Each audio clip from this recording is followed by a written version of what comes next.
Okay, so what is it that I'm trying to get across here? Hold on. Now you can see my email. It's kind of boring. Let's see. Okay, maps.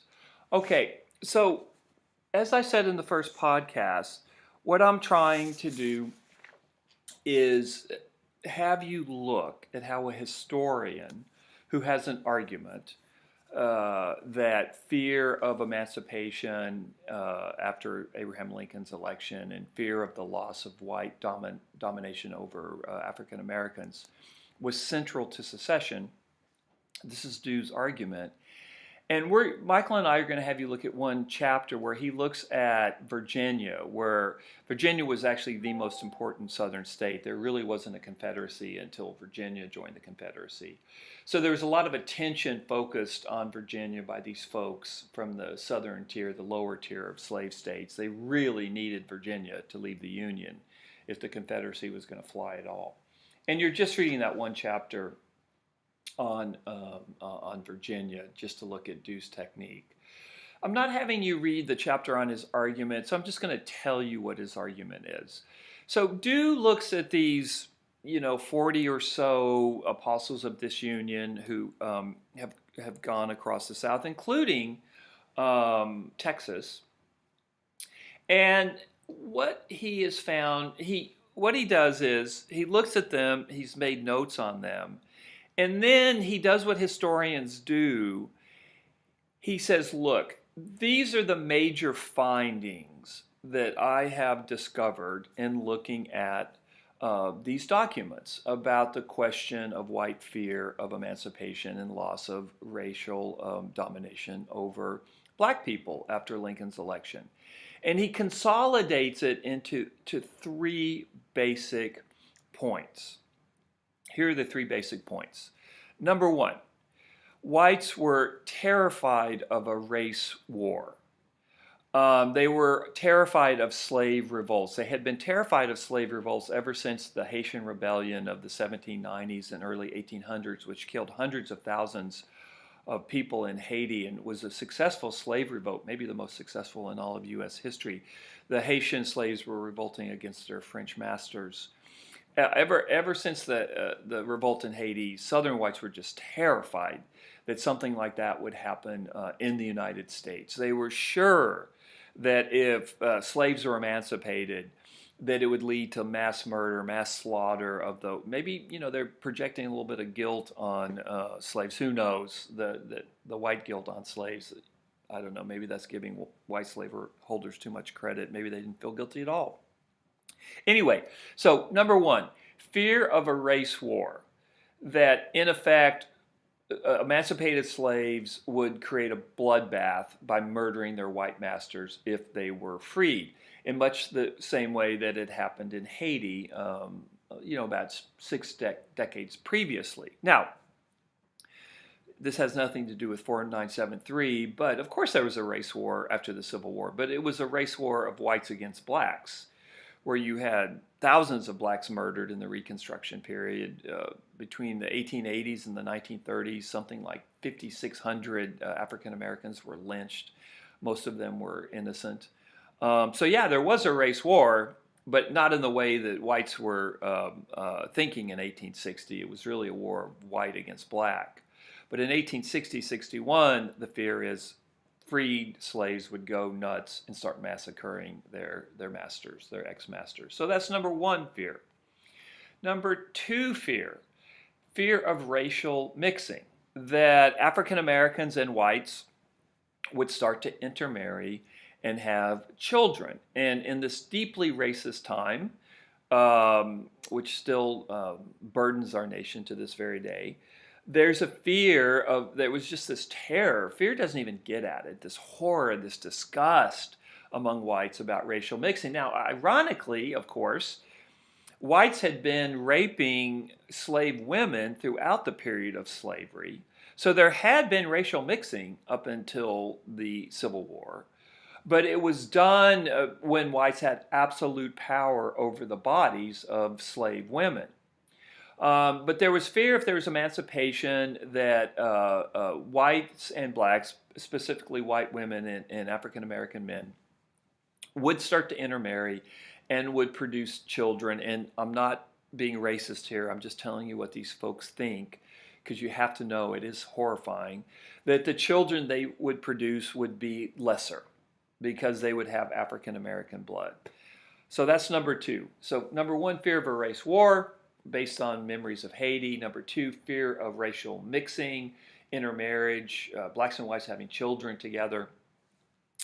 And number three was fear of racial equality. This again, you just can't, to the 2017 mind, I mean, we live in an age where race is very much is part of our current discourse. But it's even hard for 2017 students, knowing what they know, to really plumb the depths of the racism of whites in the 1860s. Just the pure, this belief that African Americans were subhuman,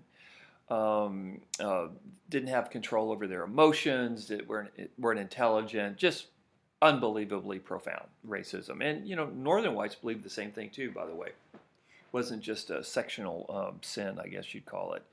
So this idea that African Americans would be able to vote was horrifying to whites. I mean, who would they put into office? And again, we see echoes of this today. And I don't want to get political, but with the voting rights commissions and those kinds of things. So those are the three things that do at the end of his book. He looks at all these things in these he looks at all these speeches, and not every one of these apostles of this union emphasize these same points as strongly. Some emphasize race war more. Some emphasize racial mixing more. Some emphasize racial equality more. But what Dew has done is he's looked at these speeches and he said, look, there's three currents of racism and fear of emancipation that I can identify in these speeches. And these currents they're in basically one, two, or three of them is in every one of these speeches. And I've looked at all these speeches, and this is the one rhetoric that is always coming up. Now, in different states, there were different issues. Like in Texas, there's a mention of anger at the federal government not being able to control Comanche raids or Indian raids on the western frontier of Texas. That's mentioned once. Fear of emancipation, fear of loss of racial dominance is mentioned like 4 times in the Texas Declaration of Secession. So it's not like folks didn't talk about other things, but in the main, Dew argues, this is what you always see in these speeches. And okay, so again, fear of race war, fear of racial mixing, fear of racial equality. This is his overall argument. Now, what you'll see when you read the chapter on Virginia, you'll see him weaving the evidence into his narrative.